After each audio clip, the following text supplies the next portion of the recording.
I feel like I need a drink of whiskey for this one. Hold on a second. I'll be right back. There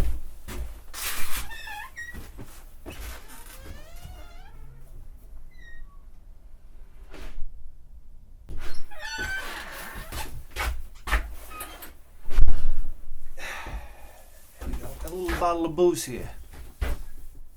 Nicaraguan whiskey, huh? How about that? Got it from a guy at work. Too much ice.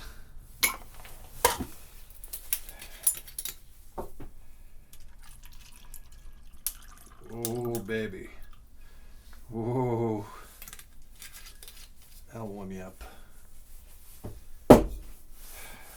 Cheers.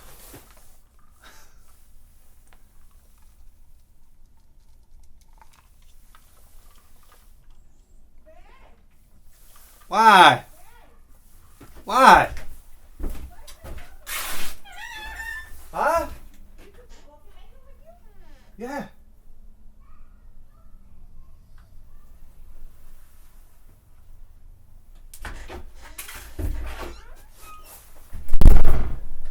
Does you know I'm doing a fucking hit show here?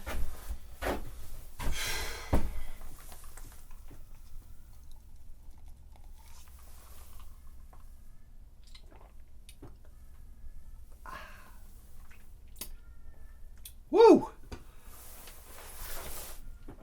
No. Yeah, baby. Guys, listen. That's pretty good. Wow.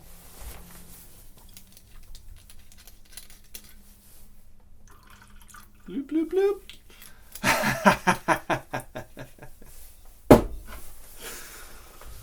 Wow. I gotta have a drink for this one, guys. It's Turbografx versus Sega Genesis. What? You have any idea how titanic that is? Woo!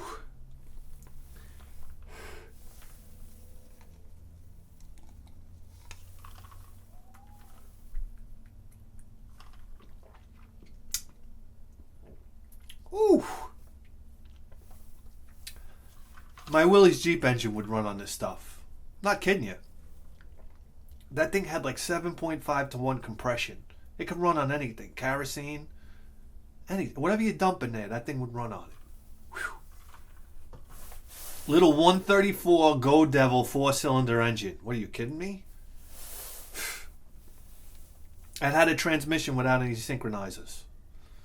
Couldn't downshift between first and second gear. Yeah. What? Nobody cares? Okay. All right. Let's get down to business, shall we? Wow. This is hot stuff, guys. This is. I don't like to brag. This is hot stuff. You ready? We're gonna pit a Turbografx 16 shooter against the Sega Genesis shooter. I mean,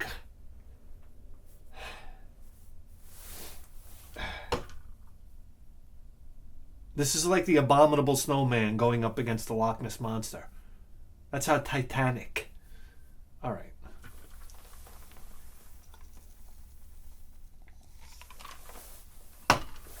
What game are we talking about? Well,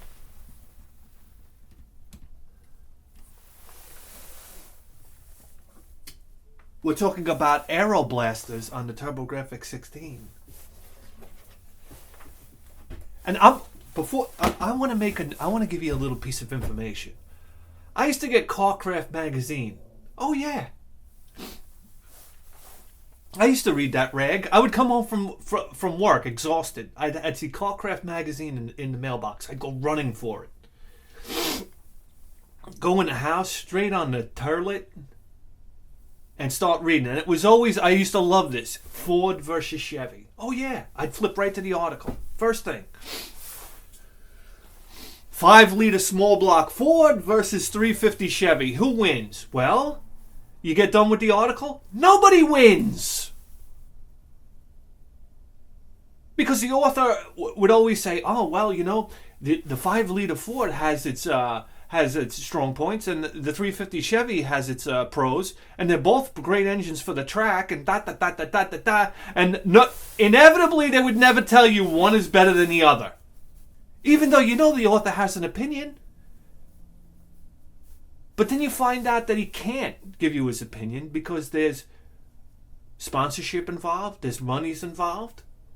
Oh yeah, take a look around. There's no money in here. And not only that, it's 28 degrees. I'm too cold to tell lies.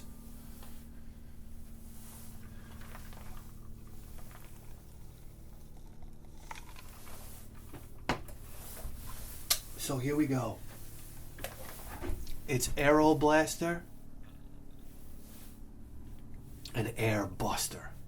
Number one, chalk up a win for the Sega Mega Drive, for the Sega Genesis, for the name Air Buster. Okay? Wow, doesn't that just roll off it's like a punch in the stomach. Air Buster. Aero Blasters is great, don't get me wrong. It's a great name, but Air Buster? Here we go.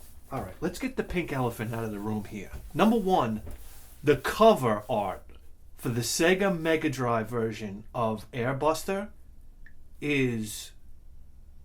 might be the most beautiful cover art you're ever going to see in your entire life. I've talked about it before. It's absolutely incredible. And this is the cover art that we get for the Sega Genesis? You're kidding me, right? This is one of the most horrendous box arts I've ever seen in my life. Not to mention the same exact thing with the Turbografx 16. Once again, I've spoken about this before, but the Turbografx 16 cover art is disgusting. Look at this cover art. But when it comes to cover art, the Mega Drive version wins again. I mean, look. When you look at the Aero Blasters or the Air Buster logo, I mean, look at this. Trouble Specialty Aero Blasters Raid Unit logo. This is right up here with Apple, McDonald's, and Federal Express as far as graphic design is concerned. Look at that logo. And what do we get here in the United States? This is like... Look at this Air Buster. It looks like it should be on the jukebox at Arnold's.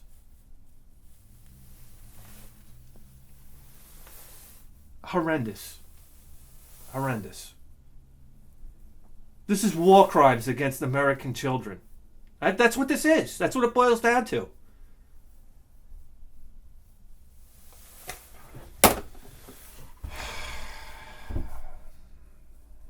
Sip of whiskey for that logo. Are you kidding me?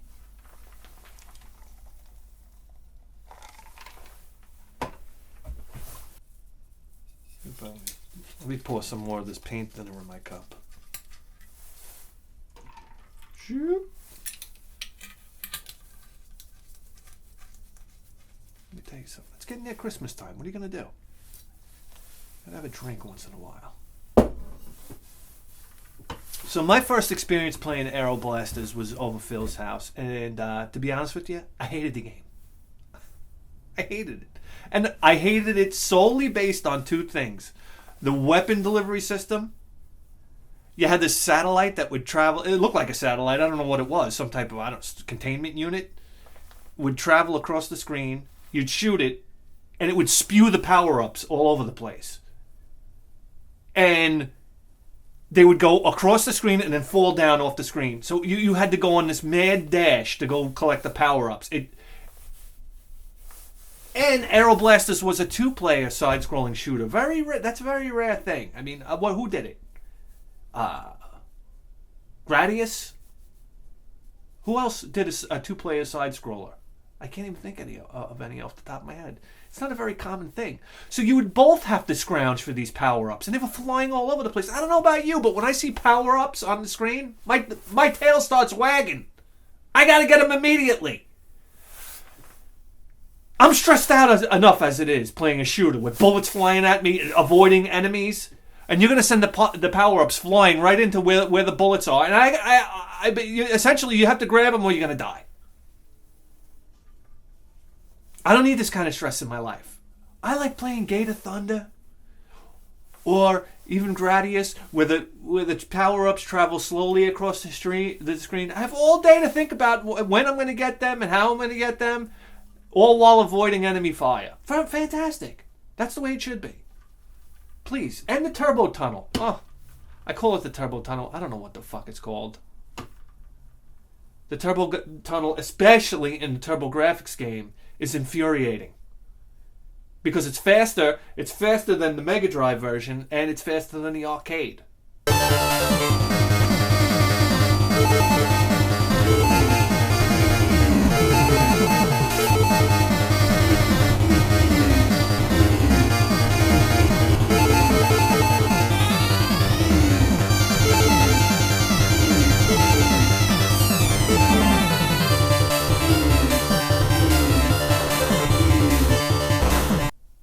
And in the Mega Drive and the arcade version, at least they had the decency to give you little, almost like road signs about what's going to happen next in the tunnel, where it's going to go.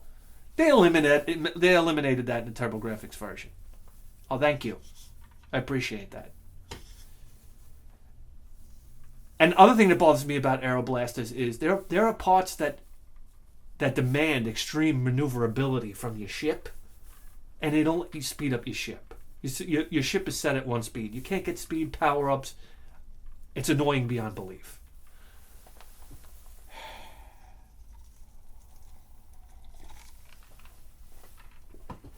Here we go. Graphically, the Sega Genesis version is almost a direct, perfect translation of the arcade. I mean, it is truly phenomenal. These are both 4 meg games. Keep that in mind. Isn't that cute? 4 megs. Come on. I mean, we all know, even in the heyday of the Genesis, I mean, everything was 8 megs. Anything worth anything was 8 megs or more, right? Here we are, 4 meg, 4 meg. But what makes the Genesis version interesting is apparently they compressed the files for the graphics. Okay, here's the part where I'm going to try to sound like I know what I'm talking about, but I don't.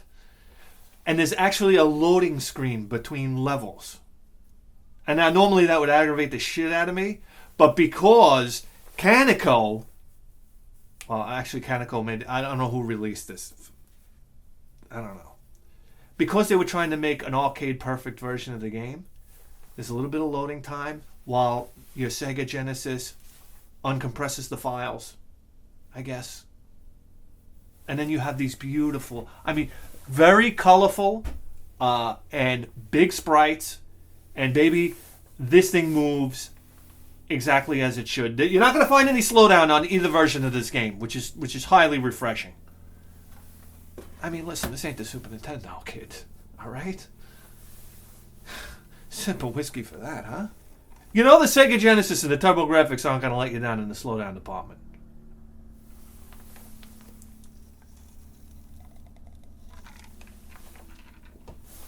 So here we go. What I will say about the graphics in the Genesis version. Here's my gripe with Genesis shooters. They're very pixelated, and sometimes I notice some choppy scrolling. I will say that I'm happy to say that the Sega Genesis version has better scrolling than the arcade version. Oh yeah.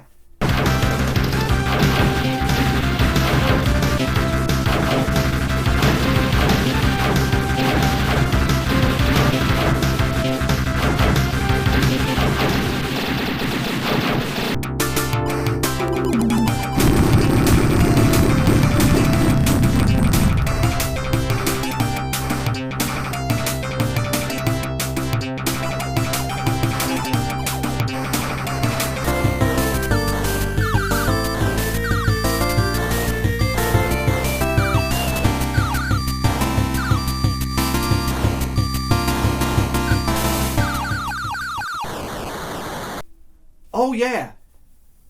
Monumental achievement right there.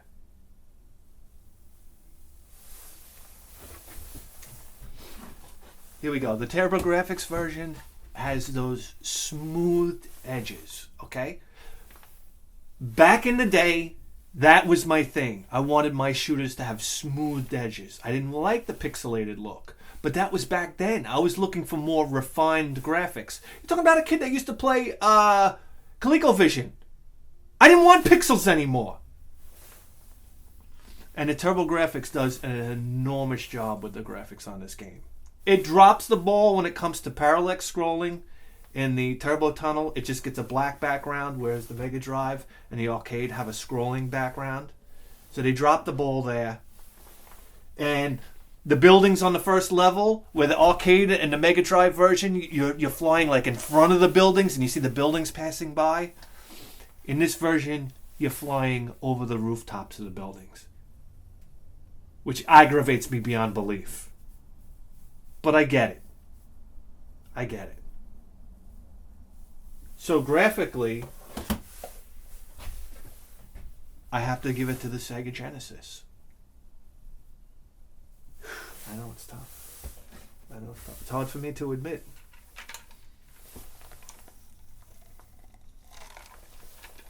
But we got to be honest here, because this ain't Carcraft magazine. Listen, the story of Aero Blasters is very interesting.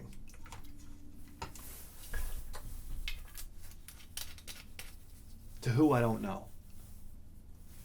Listen, this...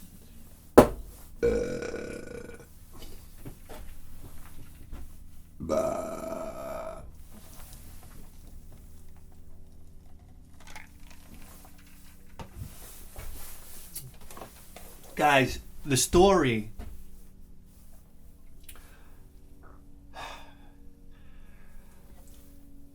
The story of Aero Blaster, and yes, I did read the manual. Look at the art on the manual, by the way. I mean, Jesus H. It's almost too good to be true. The story of Aero Blaster is basically aliens hovering in our atmosphere. Okay? Threatening planet Earth. And there's a guy on an island, I guess you, on an island somewhere, who's developing this jet fighter. And with the Aero Blaster weapon, which is actually a mind control weapon. I guess it's a thing that you control with your mind, that it can like create like some type of sonic boom pressure wave that kills all low level aliens. Who the fuck knows? But I love in the manual how it says it's a jet fighter that can fly through the air, but it can fly through space too. It was almost like the way a kid describe something to you, like I have a bicycle and it can can also fly through the air. It was almost like ridiculous like that. So you have this jet fighter, you have the Aero Blaster weapon, which is like a charged shot. But what you have to understand is something happened after I read. This is why it's important to read the instruction manual. I know shooters don't have the greatest story of all time, but as you fly through level 1. And by the way, in the arcade, the Aero Blaster sounds like Dirty Harry's 44 Magnum.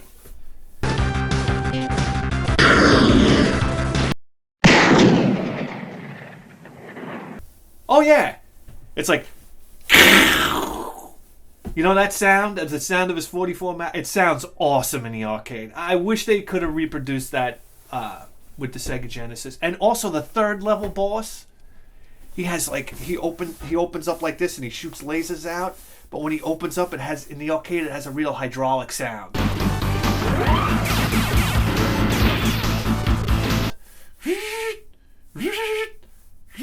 I love little details like that. Oh yeah.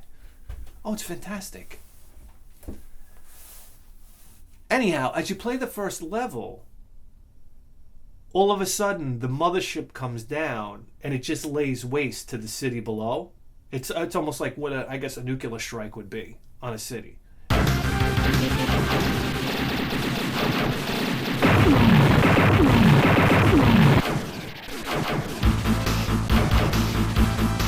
And just completely annihilates the city. The city goes from being there to being just a big burning pile of mess. And then you wonder to yourself, you're this rogue scientist on an island somewhere, so you decide to fly your jet fighter out and start shooting down these guys, these enemies, and you start to wonder to yourself, did you provoke the attack that has destroyed the entire city?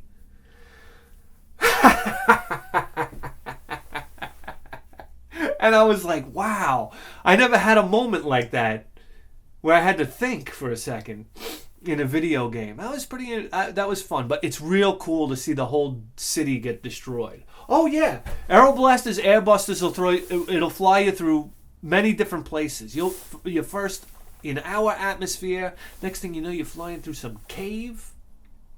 Then you're flying out of the atmosphere. Level 3 has a beautiful like clouds. You're flying through sky and clouds. The color palette for this game is knock your socks out gorgeous. It really is great. And you're flying this starfighter and you're going through the clouds, and next thing you know, you break through the atmosphere into the darkness of space. Oh, hot stuff. Hot stuff. Power-up system I really like. I don't like the way you have to acquire the power-ups, but your main cannon can be upgraded 9 times.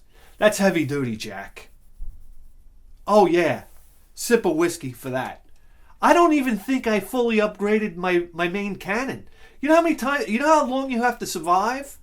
This ain't no walk in the park. This game. You know how long you have to survive to power up your main cannon 9 times? But that lends itself to replayability. You say, wow, how big can this cannon get? It gets bigger. It starts out as a single shot, goes to a double, then goes to more of a spread. Then the spread has bigger bullets in the center, which get bigger and bigger. I mean, the main cannon gets really nice. It blooms like a flower. It does. You can get options. You can get a really nice guided missile.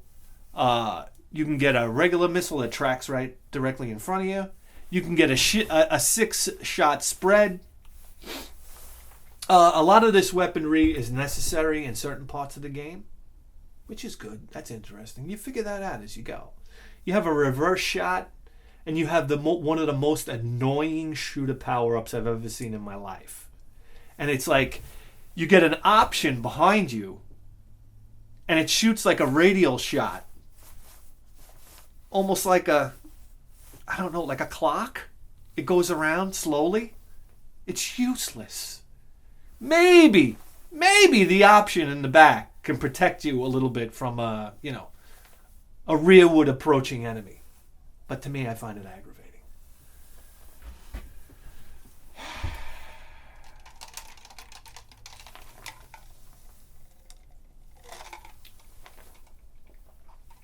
So you're saying to yourself, hey, Bithead 1000, where does the Turbografx actually win a category? Well, the Turbografx wins in audio. Okay? I got news for you. A lot of you guys love the sound of the Sega Genesis. I do too. I get it. But it ain't beating the turbo chip. The chip music inside the turbo. What the fuck? Am I drunk? It's not beating the chipset inside the Turbografx, buddy. And it's level 4. Level 4 has that iconic Aero Blasters music.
I mean, it sounds like the guy's just stepping on a hi-hat in the background. It's almost like rock and jazz at the same time. Oh my god, epic.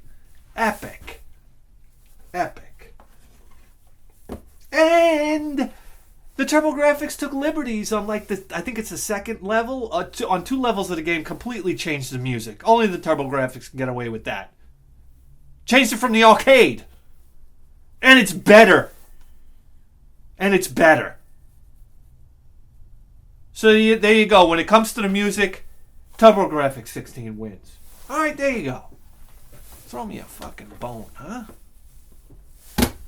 Guys, you just tuned into the greatest video game program in the history of human civilization. And you better believe that. With a 4K face!